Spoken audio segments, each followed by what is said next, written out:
Bonne année! J'espère que tu as passé de merveilleux moments avec tes amis, ta famille ou avec ceux avec qui tu fêtes.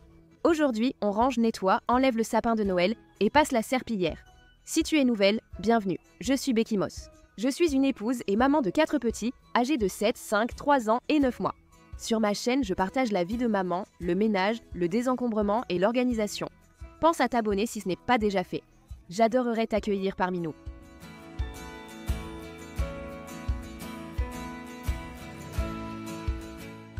Aujourd'hui, on commence dans mon salon. Je vais un peu passer d'une chose à l'autre. D'abord, je vais ranger ici. Ensuite, je vais nettoyer le trotteur de ma fille de 9 mois. Elle est trop grande pour son petit trotteur, donc je vais le descendre au sous-sol. Nous avons hésité à le garder ou non, parce que si nous avons d'autres enfants, ce ne sera probablement pas avant, je dirais, 3 à 5 ans. Et c'est un grand si. J'aimerais une grande famille. Je dirais que nous avons déjà une grande famille avec 4 enfants, mais j'ai toujours voulu avoir 6 enfants pour une raison quelconque. J'aimerais savoir si vous avez 5, 6 frères et sœurs ou plus. Comment vous trouvez ça? Comment c'était pour vous en grandissant? Je pense que j'aurais aimé avoir plus de frères et sœurs du même âge. J'ai un frère cadet de 8 ans avec qui j'entretiens une excellente relation. Je pense juste que ça aurait été amusant et qu'il y aurait eu plus d'amitié et de liens, mais je ne sais pas vraiment parce que je n'ai jamais vécu ça personnellement. Donc, si vous avez beaucoup de frères et sœurs, dites-moi comment c'était pour vous en grandissant et même maintenant, si vous êtes adulte, comment c'est aujourd'hui.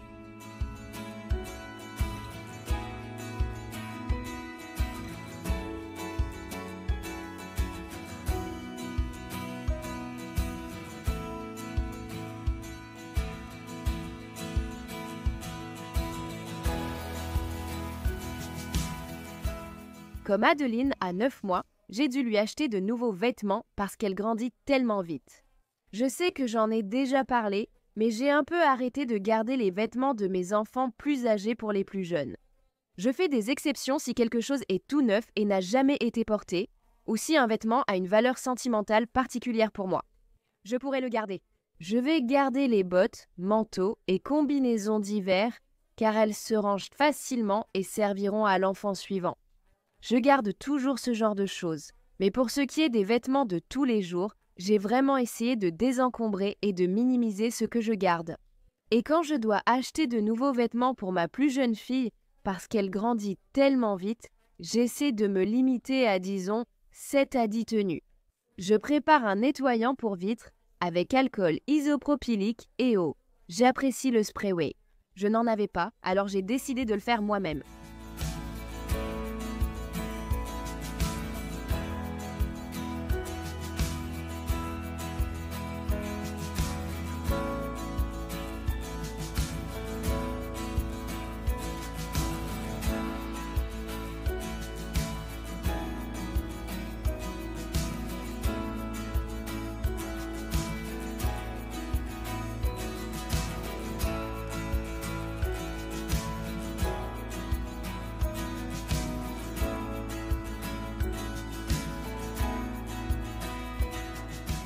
Pendant ces vacances, nous avons essayé d'intégrer un peu de travail scolaire à la maison, juste pour garder leur esprit actif et les motiver à continuer d'apprendre.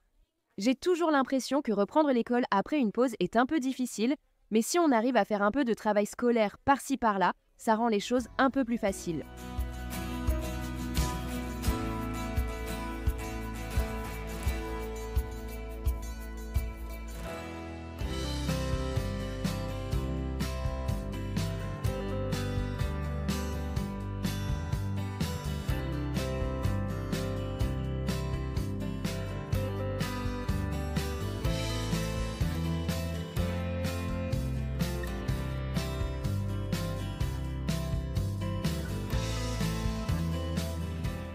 Après avoir nettoyé la table de la cuisine, je nettoie la chaise haute de ma fille.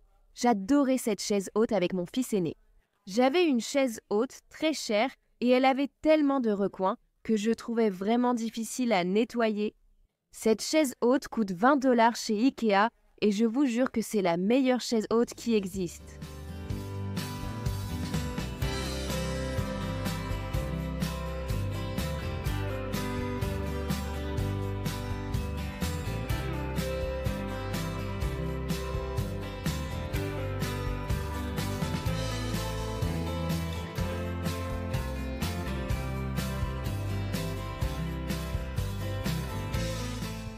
Je débarrasse et je nettoie mes plans de travail avant de faire la vaisselle. Dans l'une de mes vidéos récentes sur Instagram, d'ailleurs, si vous ne me suivez pas encore sur Instagram, mon pseudo Instagram est Becky Hermos. Je l'ai peut-être aussi dit sur YouTube. J'ai parlé d'un nettoyant pour plan de travail en quartz que j'utilisais parce que j'ai appris que le vinaigre n'est pas bon pour la pierre naturelle. Cela peut abîmer la finition. De plus, un commentaire pertinent a été fait. Personnellement, je préfère les produits de nettoyage non toxiques. Ce nettoyant pour quartz que j'utilisais est sûrement assez toxique. Alors, ils m'ont suggéré d'utiliser simplement un savon doux et de l'eau pour nettoyer mes plans de travail. J'ai vérifié, c'est la meilleure méthode non toxique pour nettoyer les plans de travail en quartz. Je fais donc cela avec une éponge Scrub Mommy, du liquide vaisselle BioClean et de l'eau. Mes plans de travail étant propres, je vais lancer le lave-vaisselle.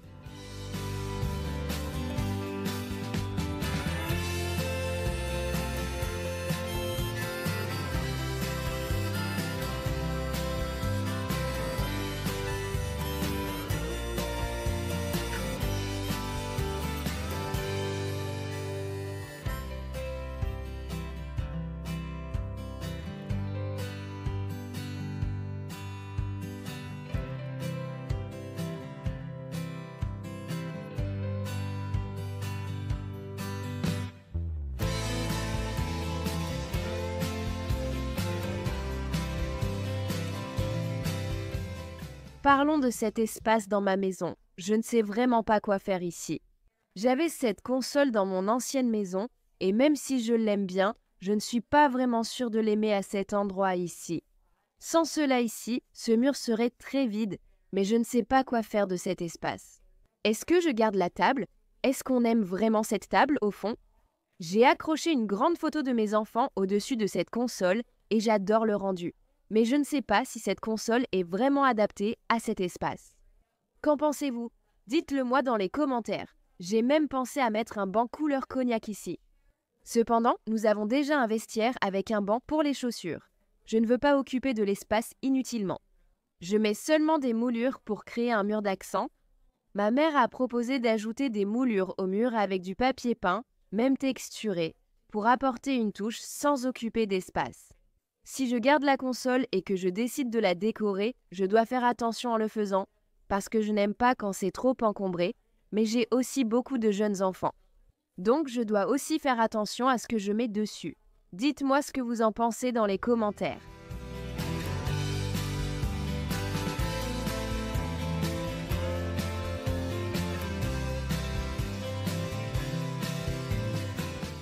J'ai essayé d'utiliser la pâte nettoyante Scrub Daddy sur ces marques sur le mur, mais malheureusement, j'ai une peinture mate de qualité constructeur. Et quand j'ai essayé de frotter, c'est allé jusqu'à la plaque de plâtre et j'étais en train de l'abîmer en frottant. Je ne suis pas sûre de ce que c'est, mais je pense que c'est du vin rouge. Donc pour l'instant, ces taches vont rester ici cachées par la console jusqu'à ce que je peigne ce mur avec une jolie finition coquille d'œuf ou satinée.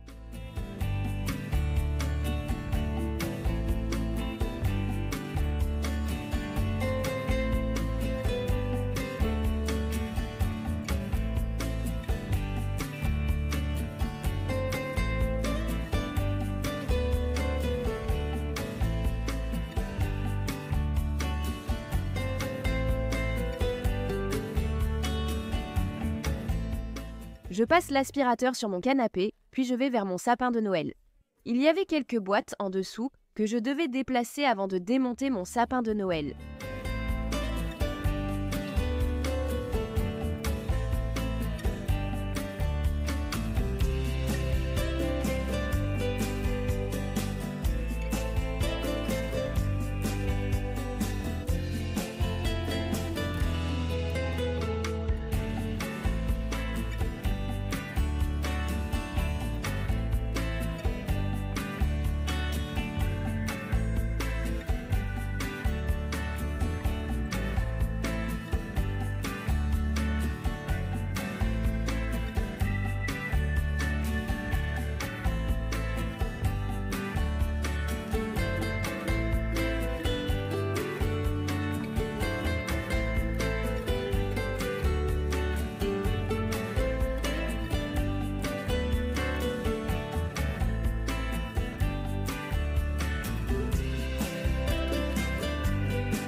Une chose dont j'avais vraiment besoin, et vous serez d'accord avec moi si vous les avez vues dans mes vidéos précédentes, c'est que j'avais vraiment besoin de nouvelles casseroles, poêles et plats de cuisson. Certains de mes revêtements s'enlevaient, ce qui est très mauvais pour la santé. C'était simplement un achat plus important. Je n'avais pas hâte de le faire et je savais que je voulais quelque chose de bonne qualité. Je savais que ça n'allait pas être bon marché. Après beaucoup de recherches, j'ai décidé de choisir Caraway. Ceci n'est pas sponsorisé. J'ai passé une commande vraiment très importante chez Caraway et je ne l'ai même pas encore ouverte parce que je sens que je dois désencombrer ma cuisine avant d'ouvrir ces choses car je veux qu'elle soit propre, désencombrée et fraîche. Si on va avoir de nouveaux ustensiles de cuisson et de pâtisserie là-dedans, alors je pense que ça doit vraiment être impeccable. Dites-moi dans les commentaires si vous aimeriez voir un très gros déballage Caraway. Comme je l'ai dit, ce n'est pas sponsorisé. J'ai juste décidé après beaucoup de recherches, probablement pendant des mois, que cette marque était celle qui me convenait et correspondait à ce que je cherchais, et j'espère qu'elle durera de très nombreuses années. J'apprécie aussi les poêles en fonte. J'ai une cocotte en fonte, et puis ma mère m'a offert cette grande poêle en fonte que j'adore. Il est temps de démonter le sapin de Noël. Je n'ai vraiment pas mis beaucoup de décorations de Noël cette année, et je ne le regrette pas du tout. C'était super facile de tout ranger. On avait encore nos chaussettes accrochées, on avait encore la guirlande, le sapin de Noël avait encore quelques décorations. J'ai simplement laissé les enfants décorer le sapin comme ils voulaient. C'était toujours festif et amusant, mais je n'avais pas l'impression que c'était encombré nulle part, et c'était vraiment facile de tout ranger.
Dans la vidéo d'aujourd'hui, je passe la serpillière au cédar sur mon sol avec un mélange de vinaigre, eau, liquide vaisselle et huile essentielle de citron.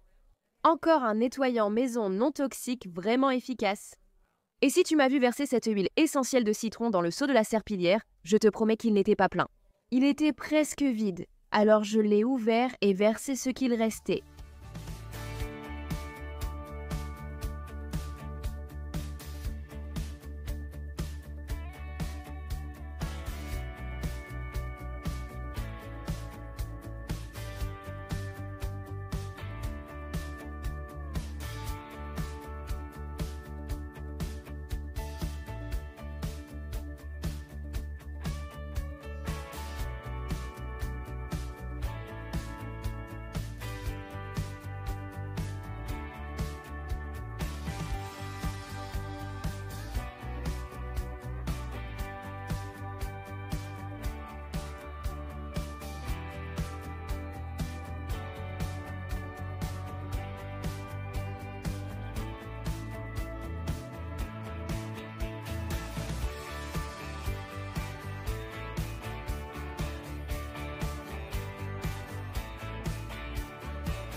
J'ai bien un balai en étain que j'utilise souvent, mais de temps en temps, je sors ma serpillière au cédar juste pour bien frotter mes sols. Et je l'adore parce que je peux aussi laver les plinthes en même temps. Mais une chose que j'ai trouvée intéressante en comparant le Tinko à l'utilisation d'une simple serpillière et d'un seau, c'est l'eau sale que j'ai vidée après avoir utilisé ma serpillière au cédar. L'eau sale n'était vraiment pas si sale que ça, mais quand je vide mon Tinko, l'eau est carrément noire. Alors, cela signifie-t-il que mon Tinko nettoie mieux que la serpillière et le seau, ou que mes sols étaient déjà propres? Je ne suis pas sûre. J'ai l'impression que je dois faire le test, comme utiliser la serpillière et le seau, puis sortir mon Tinko et voir à quoi ressemble l'eau après.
Vous remarquerez peut-être que je porte des chaussures pendant que je passe la serpillière. Je les ai achetées spécialement pour la maison. Je ne les ai jamais portées dehors et je ne compte pas le faire. Mais j'ai remarqué que lorsque je porte des chaussures, je suis en fait beaucoup plus productive et motivée pour accomplir des tâches. C'est presque un signal pour mon cerveau de bouger. J'ai cherché en ligne car je trouvais ça un peu bizarre. Pourquoi ça m'arrive ? Je faisais ça tout le temps dans mon ancienne maison et j'ai reçu tellement de commentaires au fil des années me disant que je devais arrêter de porter des chaussures dans la maison.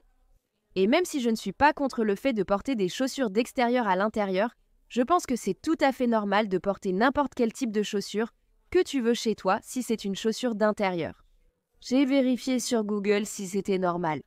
Je ne dois pas être la seule à sentir que porter des chaussures m'aide à être productive. Apparemment, c'est réel. Le fait de mettre ces chaussures est un signal mental pour votre cerveau afin d'être active et productive, ce qui déclenche le passage de votre cerveau en mode travail. Je viens d'acheter ces chaussures Adidas en ligne, mais elles sont plus épaisses et encombrantes que ce que je voulais. J'adore mes chaussures Adidas Cloud Foam, mais ils n'en fabriquaient plus.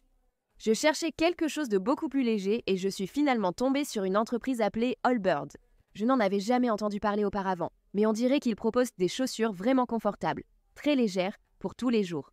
Donc j'en ai commandé quelques paires là-bas et je vous dirai ce que j'en pense. Si vous êtes quelqu'un qui a du mal à se lancer, essayez ça. Mettez une paire de chaussures et voyez si ça vous aide.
J'espère que vous avez apprécié la vidéo d'aujourd'hui. Si c'est le cas, n'oubliez pas de mettre un pouce en l'air et de vous abonner si ce n'est pas déjà fait.